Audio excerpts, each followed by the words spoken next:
As the street grew darker, Pablo, a young student, put away his tools and headed to the trailer to change. It had been 3 months since he started working at the construction site to help his sick grandmother. She needed very expensive medication. He didn't have a father, and his mother also had to work double shifts. Together, they managed to cover his grandmother's treatment expenses, but they were barely making ends meet. Pablo was very tired because besides work, he was also studying in his 3rd year at university.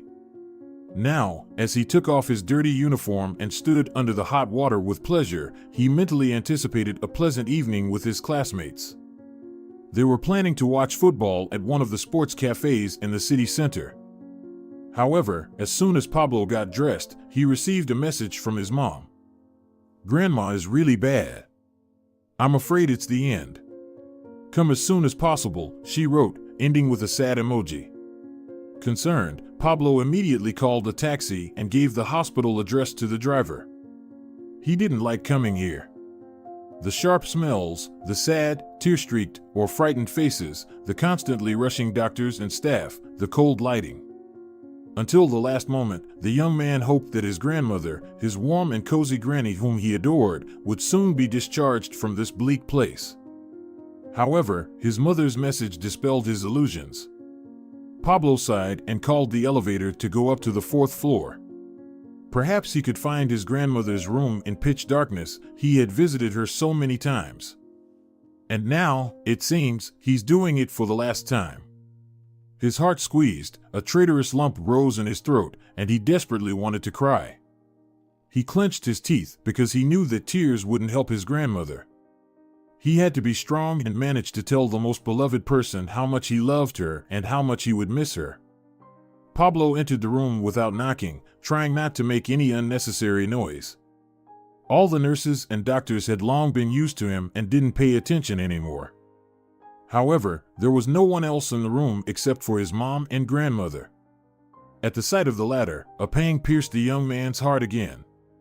During her illness, his grandmother had become extremely thin, almost weightless. Pablo didn't know how she was still holding on. His grandmother's eyelids were closed, she was sound asleep. Her face was peaceful, no hints of pain or suffering. And yet, there was such fragility in her entire appearance that Pablo was afraid that at some point she would simply melt away into the air. Again, with an effort of will, the young man suppressed his tears and approached the bed. "How is she?" Pablo whispered. His mom, holding his grandmother's hand, was pale and sorrowful. "She's very weak," she whispered back. Her hair was disheveled, her shoulders slumped, as if the woman bore the weight of the world on them. Pablo embraced his mother. "You need to rest, Mom," he whispered softly. But the woman just shook her head. "I can't leave right now. The doctor said Grandma probably won't make it through the night." With these words, Pablo's mother silently began to cry.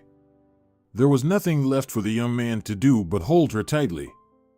When the woman calmed down a bit, he suggested they walk to the cafeteria. "Are you sure? I'm afraid to leave her even for a minute." Pablo confidently looked his mother in the eyes. "Don't worry, I'll be right here. Go have something hot to drink and a snack." His mother shook her head. "I couldn't swallow anything right now.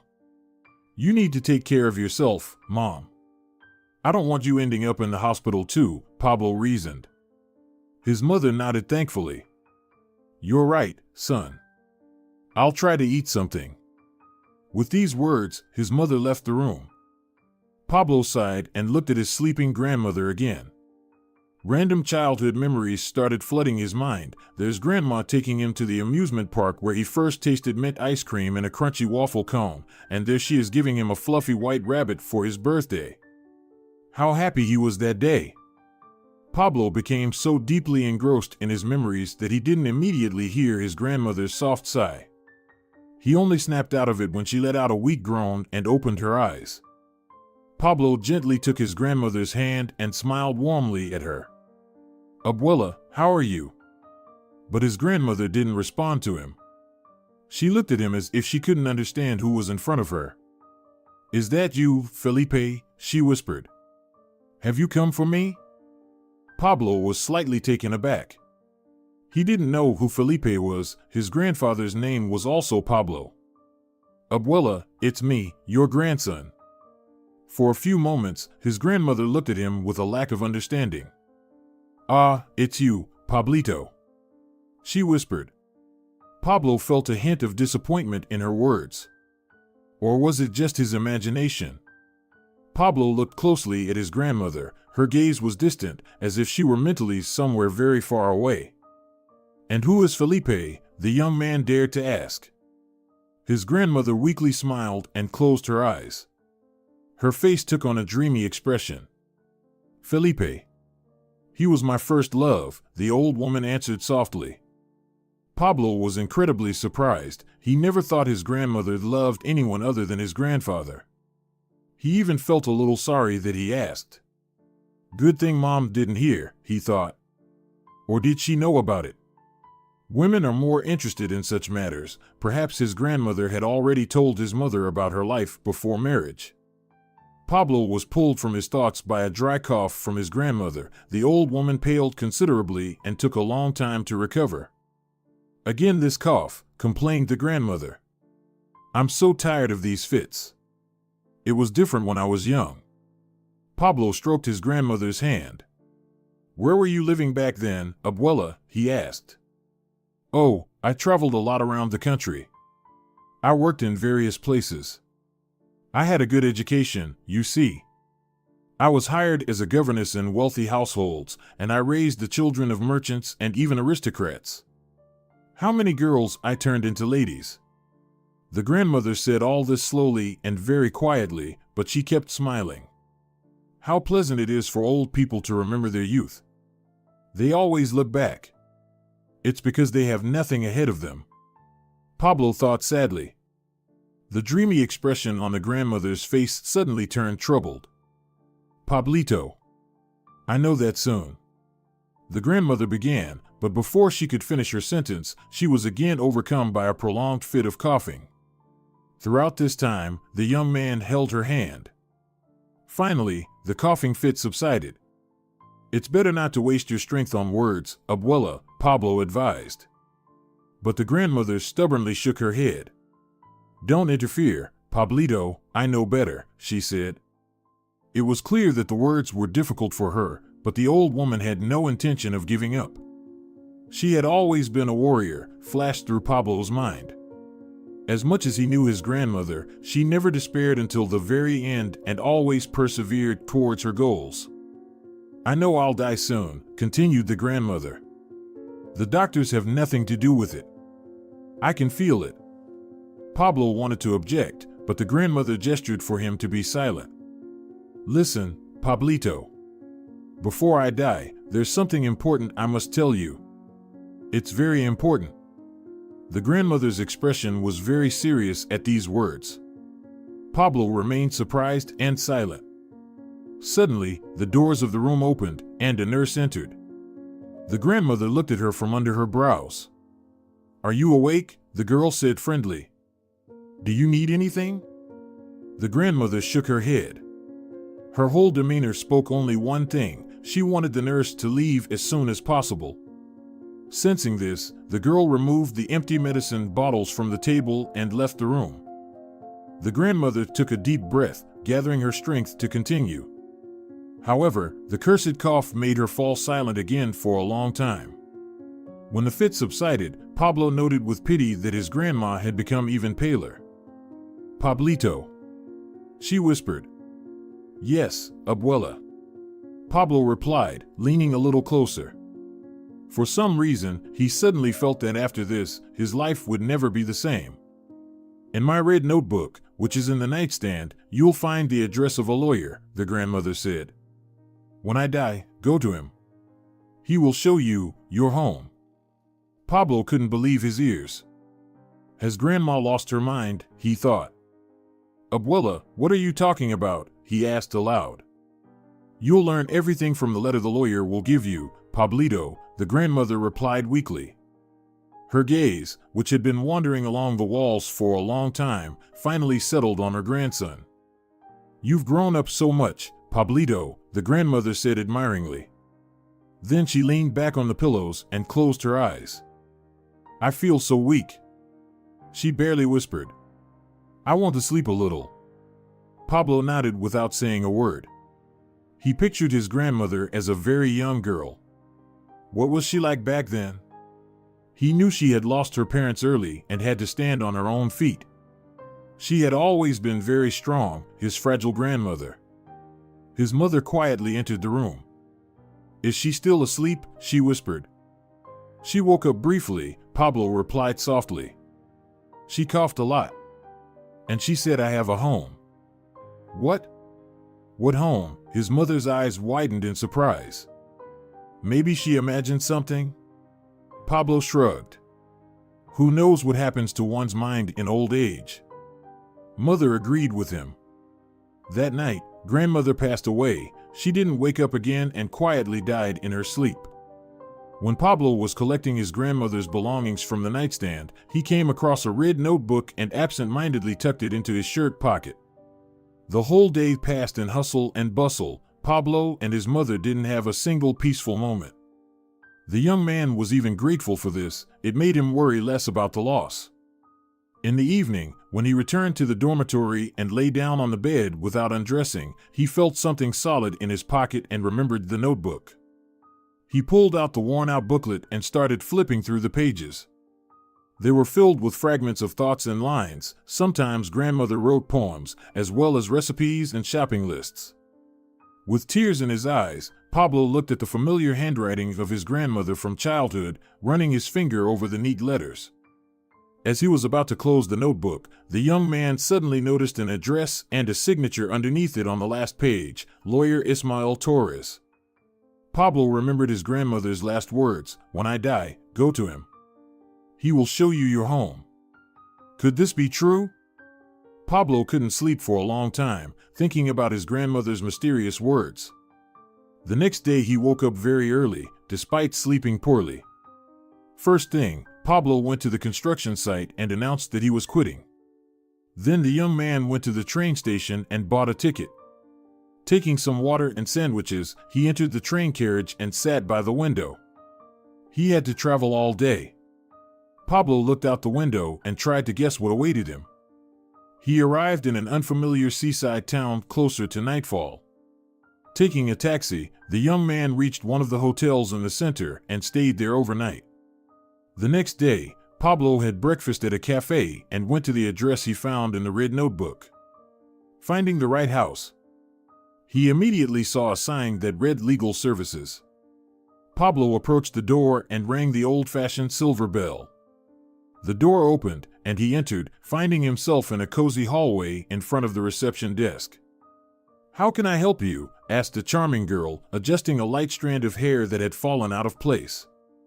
Sophia, her badge read. Pablo was slightly taken aback. He really liked the girl. Then he gathered his thoughts and said, I need to speak to a lawyer named Ismael Torres. Can I do that now? Sophia glanced at the computer monitor, typed something on the keyboard. He's currently with a client, but you can meet with Mr. Torres in about 15 minutes. Would you mind waiting a bit? She replied, once again raising her blue eyes to him. Pablo melted completely and, silently nodding, sat down on the bright leather couch. Maybe I should ask her for her phone number? Pablo thought to himself. Then he shook his head mentally. First things first, he needed to get the business done, then he could think about dates. Besides, this girl lives almost on the other side of the country. What was he even thinking? Finally, the time came, and Sophia escorted him to the lawyer's office. Pablo thanked the girl, and for a moment he thought she blushed a little. Then he dismissed these thoughts and knocked on the door.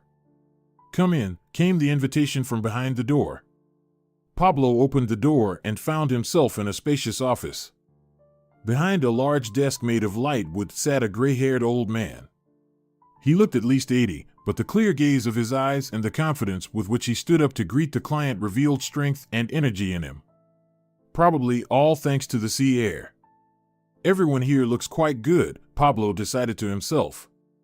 He shook the dry yet firm hand of the lawyer and took the offered seat. What should I call you? asked Ismael Torres, and Pablo stated his first and last name. It matched his grandmother's. The lawyer didn't raise an eyebrow.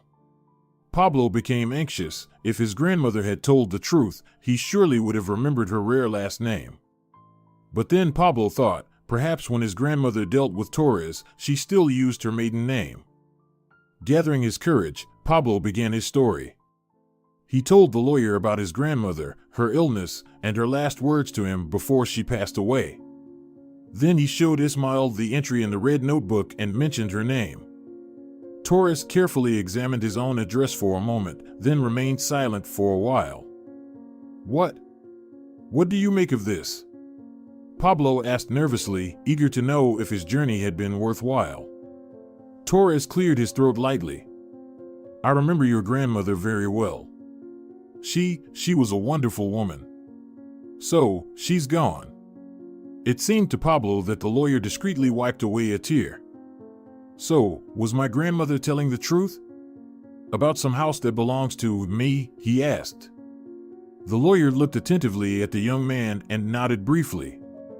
"Before we proceed, I would like to carefully review your documents." "Of course," Pablo nodded hastily. He took out a folder and handed it to Torres. The lawyer silently examined the documents for a while. Then Ismael Torres got up and walked to the large desk where the archives were kept. He stood there for a moment, as if contemplating where to look, then pulled out one of the drawers and started going through the folders inside.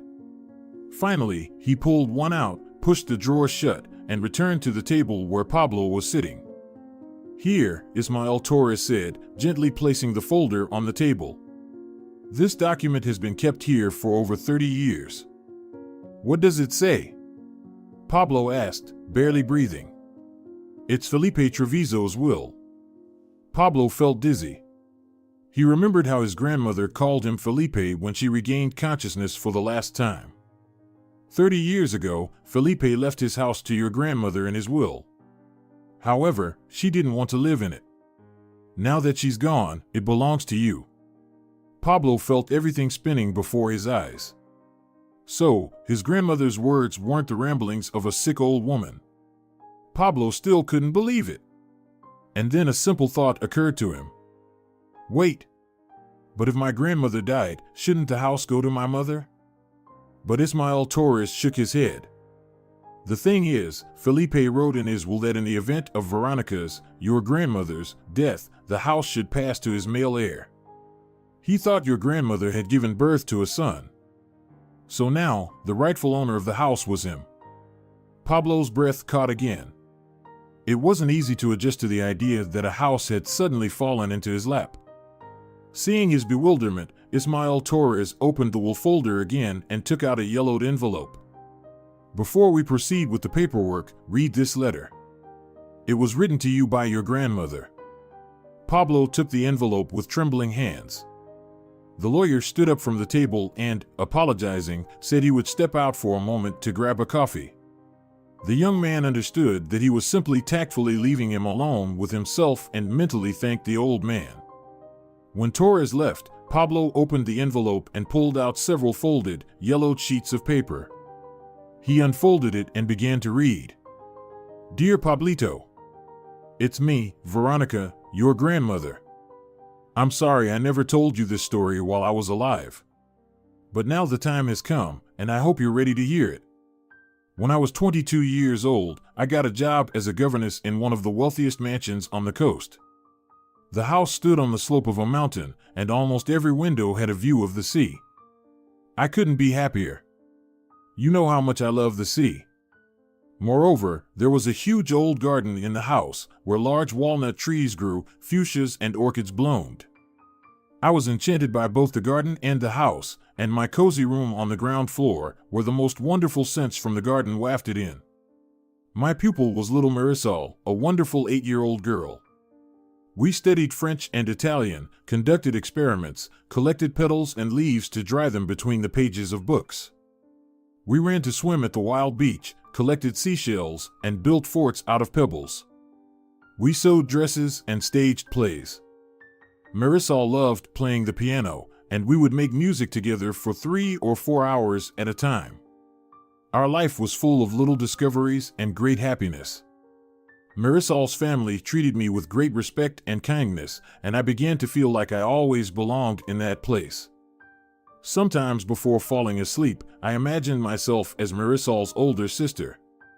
It calmed me so much that I slept the most peaceful sleep. The only thing that occasionally bothered me were the strange sensations I sometimes felt in the garden. It seemed to me that someone was watching me. I looked around but didn't see anyone. Only once did I notice a slight fluttering of tulle at the window on the third floor. However, I knew that floor was uninhabited. Marisol's parents and the girl herself lived on the second floor. So I decided it was just the wind. However, very soon I learned that I was mistaken. It was a typical noon. Marisol and I were running around the garden, playing tag. Then the girl suggested playing hide and seek. She said she would hide, and I had to find her. I agreed and, closing my eyes, counted to 100. Then I went in search of the girl. I knew she liked to hide in a large hollow in one of the trees, so I didn't hurry too much so that the game wouldn't end too quickly. I walked along the path that circled the house, pretending to look for Marisol, when suddenly I noticed something strange. A white envelope was descending on a thin string from above. I looked up but saw no one. The envelope was right next to me, and I took it in my hands. The string fell nearby. I began to examine the envelope and was surprised to see my name on it. Señorita Veronica, read the neat letters. I lifted my head again, trying to understand where this mysterious message came from, but once again noticed nothing unusual. All the windows were closed. I reread the inscription and, remembering that Marisol was waiting for me to find her, folded the envelope and tucked it into the pocket of my dress. We played in the garden for a while longer, then we were called in for lunch. After lunch, Marisol usually rested in the nursery, leaving me with some free time. I retreated to my room, threw myself onto the bed, and pulled out the envelope. Burning with impatience, I opened it. Inside was a folded sheet of pristine white paper with a beautiful golden pattern along the edge. I unfolded it. The sheet was written in the same beautiful handwriting as my name. I began to read. Here's what the letter said.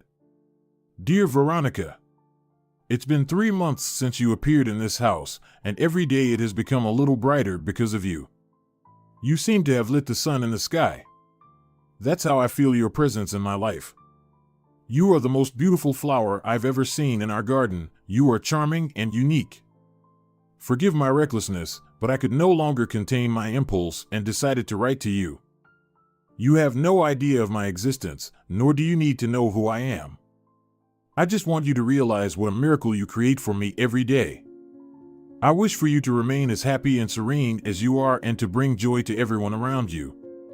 After finishing reading, I sat motionless for a while, trying to make sense of what had been revealed to me.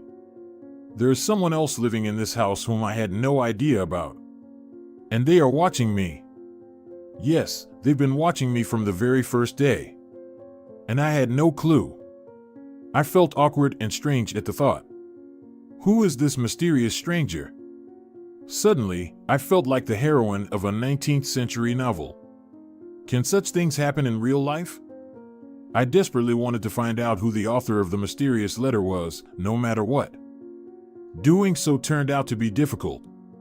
When I showed the letter to Marisol, she just shrugged and shook her head. I've never seen this handwriting before. Mom and Dad write differently. Of course, I didn't dare ask the homeowners about it. Something intuitively held me back. I was terribly afraid of losing my job and my newfound magical life alongside Marisol. After some thought, I asked one of the maids, the modest girl Mia, if anyone else lived in the house besides the homeowner's family and the servants. She looked at me with alarm and immediately averted her gaze. It seems she knows something but won't say, I realized. That's when I decided to keep an eye on the maids and find out everything. The next day, shortly before lunch, I went into the kitchen and announced that I wouldn't be eating because my stomach was upset.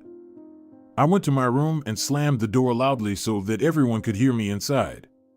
Then I quietly slipped into the corridor and, silently closing the door behind me, crept to the stairs. I deliberately took off my shoes to avoid making noise and quickly climbed to the third floor, finding myself on a small landing, on one side of which was a heavy, massive door, and on the other, a window. I approached the door and tried the handle. It was locked.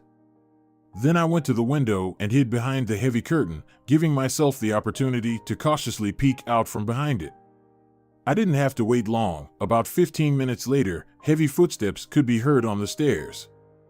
It could only be Martha, a middle-aged woman who worked in the kitchen. I peeked very carefully from my hiding place.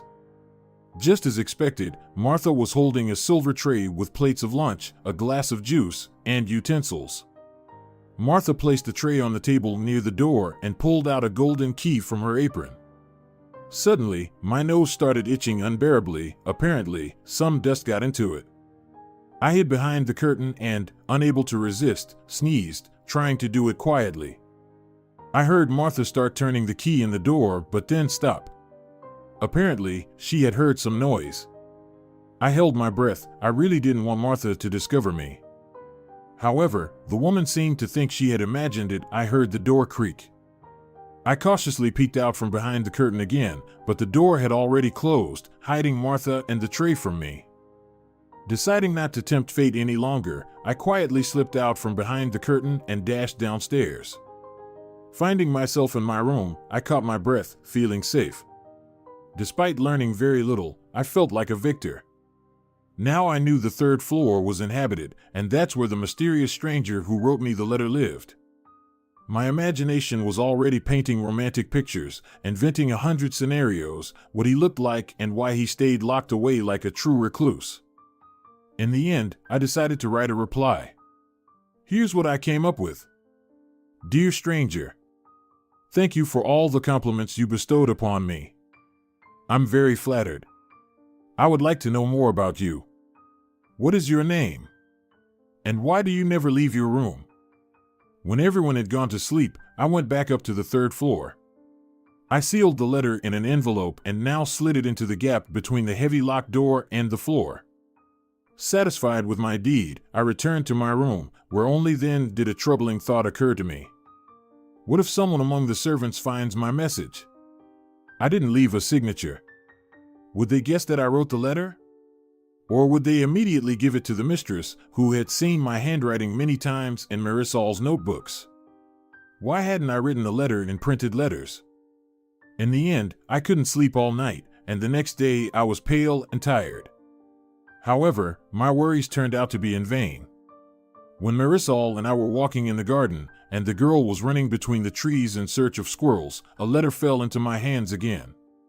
I instantly looked up and managed to catch a glimpse of a hand quickly closing the window shutter. As before, I hid the letter in the pocket of my dress, and Marisol and I played in the garden until lunchtime. When I found myself back in my room, I immediately pulled out the envelope and, impatiently tearing it open, began to read eagerly. Dear Veronica, allow me to introduce myself. My name is Felipe, and I live on the third floor, as you may have already guessed. I don't leave my room because I can't walk after an illness I had as a teenager. As I read these words, tears welled up in my eyes. I decided to become a recluse because I couldn't accept the change that happened to me. I still remember the feeling of grass under my bare feet, the smooth pebbles of the beach, and the gentle warm waves of the sea. Unfortunately, I lost all of that and now live my life reading books and studying sciences. Besides, I love calligraphy and watercolor. Felipe's letter went on to describe his secluded life for a while longer. I felt sorry for him. I took a sheet of paper and wrote just one sentence, "Can I see you?" Then I did the same as the first time I went up to the third floor and slid the note under the door. The next day in the garden, I received a response. There was only one line in the note, "Yes, today after lunch." I was very excited and became terribly distracted. After hastily eating lunch and wishing Marisol a good nap, I went to my room. Felipe had chosen this time wisely. After lunch, everyone in the house had a short break, and the risk of someone noticing me going up to the third floor was minimal. I stood in front of the mirror and critically examined myself. After some thought, I changed into my favorite blue dress, the one I wore for outings, and gathered my hair at the nape of my neck, leaving a few wavy strands to frame my face. Satisfied, I opened the door and quietly left the room. My heart was pounding loudly in my chest. I even began to fear that someone would hear it. After taking a few deep breaths, I calmed down a bit and started climbing the stairs. At the door on the 3rd floor, I hesitated for a moment, then knocked softly. After a few moments, I heard the key turn in the lock. Apparently, my stranger was already waiting for me. My heart was ready to leap out of my chest with fear. Finally, the door opened, and I saw Felipe for the first time. He was sitting in a wheelchair and was quite handsome, dark curly hair and kind brown eyes, broad shoulders and long slender fingers, indicating an artistic soul. He looked about 25. He looked at me for a while, then bowed his head in a slight respectful nod. I was completely embarrassed. Felipe moved aside, clearing the way for me, and I entered his domain. The entire 3rd floor belonged to him alone. There were several rooms where he pursued art, painting, playing the piano, crafting things from wood, molding clay. There was also a small kitchen and a library with many books. This place seemed to me like a secret world known to very few, Felipe's parents and a few loyal servants. Even little Marisol didn't know she had a brother. It was astonishing and very sad. Felipe treated me to tea and pastries, and we talked for a long time about literature and art. He was an incomparable conversationalist. He knew a lot and could talk about any topic. 2 hours flew by unnoticed. I was so intrigued by Felipe. When I accidentally glanced at the clock, I couldn't believe my eyes. Gasping, I jumped up, saying it was time for me to go to Marisol. He nodded, looking at me with a long, sad gaze, and asked if I would come again. I replied that I would. As I hurried down the stairs, I realized that I was already looking forward to the next meeting with Felipe. We started secretly meeting every day, and I got to know this mysterious recluse more and more. He turned out to be wonderful, kind, noble, attentive, and sensitive. Felipe had an excellent sense of humor, and it was easy and pleasant to be with him. It hadn't been much time, but I couldn't imagine my life without him anymore. At some point, I realized I loved Felipe and felt he loved me with all his heart. But could our relationship have a future? I dreaded the thought of Felipe's parents finding out about our meetings, and I would be immediately dismissed. This thought caused me wild pain. Now I understood that I would lose more than just a job, the opportunity to live in the dream house by the sea and spend time in Marisol's pleasant company. Most of all, I was afraid of losing Felipe, my love. He immediately sensed my state. Approaching me, my beloved took my hand and looked into my eyes. "What troubles you, darling?" he asked. Tears welled up in my eyes. "I'm so afraid of losing you, Felipe," I confessed. "Where does this fear come from?" he wondered, running his hand through my hair. I felt the touch of his soft fingers throughout my body, which gave me peace and confidence. "Just, if your parents find out, I'll be fired immediately. I'm sure they won't like that we're secretly seeing each other. I'm just a governess and should know my place." Felipe lightly touched my lips, as if asking me to be quiet for a moment. "Veronica, even if our parents find out everything, it won't change anything. I'm already an adult and can decide for myself what to do. And I love you, darling. And I choose to be with you. No one can stop us." I smiled at him, although tears clouded my eyes. I wanted to believe Felipe's words with all my heart, but a bad feeling crept inside me, poisoning everything. It seemed to me that we had no time left. And it happened just like that. Once, when I came to Felipe, he said he wanted me to become his wife. I was very happy to hear this, but doubts tore at my soul. "We cannot marry in secret," I told Felipe. "We need to tell your parents everything." He nodded briefly. "I'll do it first thing tomorrow morning. They will know everything." When I heard those words, fear shook me inside. But seeing the determination in Felipe's face, I didn't say anything. I stayed with him until late in the evening that day. Marisol wasn't home. She had gone yachting with her parents. We talked a lot, held hands, and Felipe kissed me for the first time. It was so beautiful that I couldn't help but cry again. He stroked my hair, whispered sweet words to me, and said that everything would be okay. I didn't want to leave him that night. Something told my heart that we might not see each other again. But I tried to push those thoughts away. Felipe looked very happy, and I didn't want to cloud his mood with my worries. When it was already very dark, I wanted to say goodbye to Felipe, but he didn't let go of my hand at the door for a long time.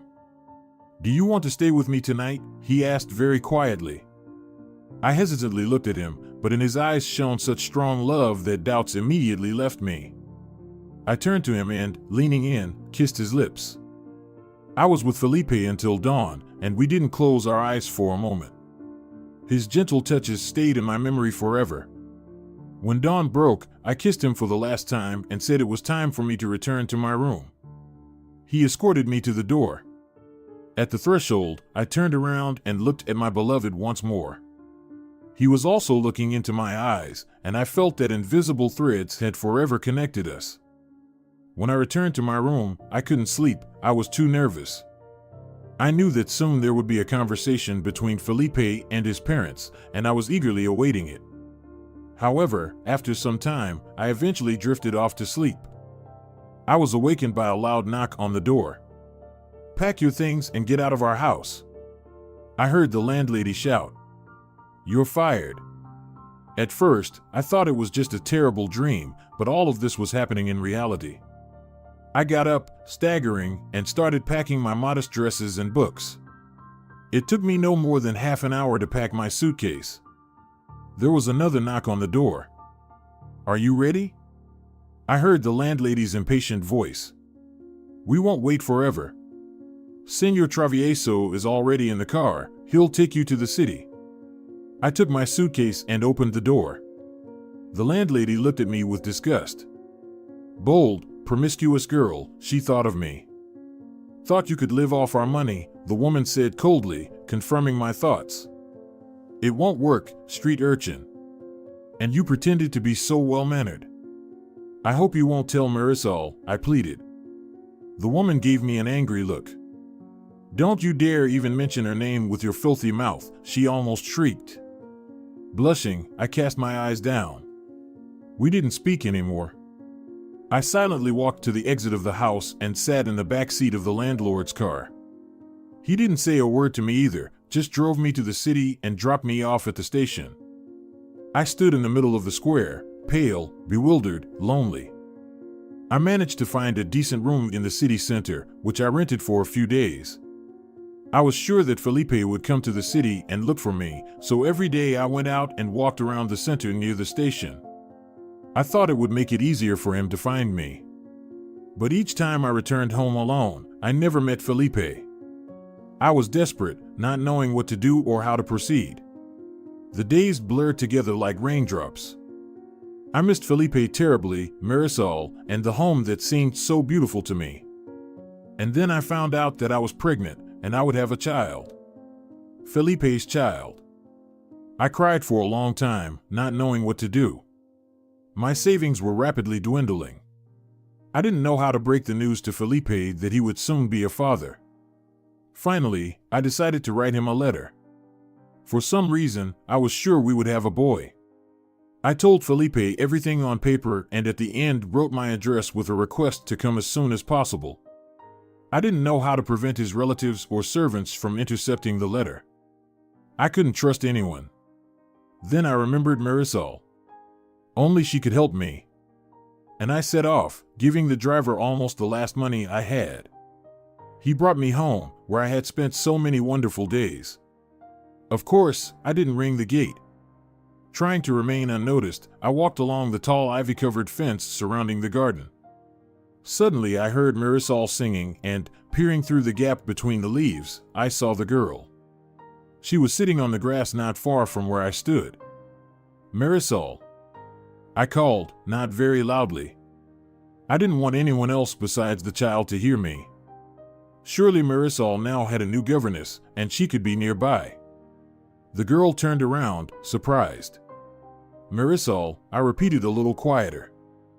Who's calling me? The girl asked, frightened. It's me, Veronica. I'm behind the hedge, I replied, afraid that the girl wouldn't want to talk to me or, worse, would call an adult. Marisol jumped to her feet and ran to the hedge. Veronica! Where are you? I miss you so much. Why did you leave me? She quickly and slightly offendedly chattered. I reached out to her. I'm here, Marisol. Forgive me, but I couldn't do anything. Your parents thought I wasn't suitable for the role of your governess. Marisol burst into tears. But why? Let me talk to them. My new governess is awful. It's so boring with her. You'll have to learn to love her, my dear. There's nothing we can do here. I'm sorry, I tried to comfort the girl. Marisol squeezed my hand and cried. It seemed to me that someone was coming down the path. Listen, sweetheart, I quickly said. Can you help me? The girl released my hand and wiped her tears with her fists. Of course, she nodded. Just tell me how. I slipped a white envelope between the bars of the fence. Please, take this envelope to the 3rd floor and slide it into the slot under the heavy locked door, I said. The girl took the envelope and turned it over in her hands. But why? She asked, surprised. It's a secret for now, I whispered back. I'll tell you next time. Just let it remain our secret, all right? Make sure no one knows about the envelope. The girl nodded, smiling cunningly. I'll do as you say. But when will we see each other again? My heart tightened. I knew this was likely our last meeting. But I decided a lie would be better than the truth for now. Soon, I said. Promise? I just nodded, barely holding back tears. Marisol. Where are you, my dear? I heard an unfamiliar deep voice. The girl flinched, hastily hiding the envelope in her bosom. It's Senorita Perez, she's looking for me, she quickly said. I must go. Goodbye, Veronica. I stood by the fence for a long time, silently crying. Goodbye, my girl, goodbye, I whispered before leaving. I returned to the city, and the next day I developed a fever. With no money left, I was on the brink of despair. Deciding to ask my neighbor for some fever medicine, I somehow made it to her door, and when she opened it, I felt like I was about to faint. The neighbor turned out to be a kindly elderly woman with a big heart. Seeing my condition, she took me in, sat me on the couch in her living room, and called the doctor. The doctor turned out to be a young man named Pablo. Yes, Pablito, that was your grandfather. It seemed he fell for me at first sight. He prescribed me medicines, and when he found out I had no money to buy them, he went to the pharmacy himself. He visited me every day, brought flowers, fruits, and sweets, monitored my health, and cheered me up with kind words. When I recovered, he often brought groceries and invited me to various places, concerts, theaters, or just for a walk. I sincerely thanked him for his help but refused to go anywhere. However, he was persistent. So, I told him what had happened to me.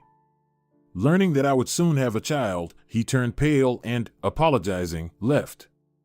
I thought he wouldn't come back. I waited for Felipe, but he didn't come. I don't know why. Maybe Marisol didn't manage to discreetly give him the letter. Or maybe his parents forbade him from leaving the house. A week later, Pablo came to me again. In his hands, he held a large bouquet of roses. He knelt down and proposed to me. He said he was ready to accept my child as his own and vowed to take care of me for the rest of his life. I cried, not knowing what to do. I loved Felipe so much, but he never came. And both the child and I needed protection. I saw what a good and noble person Dr. Pablo was, and feeling immense gratitude towards him, I agreed to marry him. However, Felipe remained the only one in my heart. Dear Pablito, now you know the story of my first love, and I hope you won't judge me. Pablo finished reading and sat still for a while. Then he stood up and walked to the window, where swallows were flying. He didn't hear Ismael Torres return to the office. "I see you've already read the letter," he said quietly. Pablo turned away from the window and nodded. "Felipe Treviso died when your mother was 12 years old. His parents died in a car accident 5 years before that. Marisol was married and gone from home by then. Felipe left the house to your grandmother in his will. We struggled to find her address and sent her a letter. She came here. It was our only meeting, but honestly, your grandmother is hard to forget. She had a special charm and fragility. Did she refuse the inheritance? She said she couldn't live in the house where everything reminded her of Felipe. She didn't want to sell it either. So all this time, the house was waiting for you." Pablo nodded and shook the lawyer's hand. "I thank you for everything you've done for me. Now I know a little more about my grandmother's life, and it means a lot to me. Can we meet tomorrow to discuss the details related to the house? Today, I'd like to be alone for a while." Ismael Torres nodded and escorted Pablo to the door. The young man said goodbye to Sofia, left the building, and walked to the sea. He wandered along the shore for a long time, listening to the cries of seagulls and the rustle of pebbles under his feet. "Abuela, my dear," he murmured. "You kept the secret of your first love for so long, but I thank you for finally deciding to share it with me." Pablo noticed a pink and white heart-shaped pebble at his feet. He picked it up and threw it into the sea. Dear viewers, if you enjoyed the story, please support the video by liking it and leaving a comment. Thank you very much.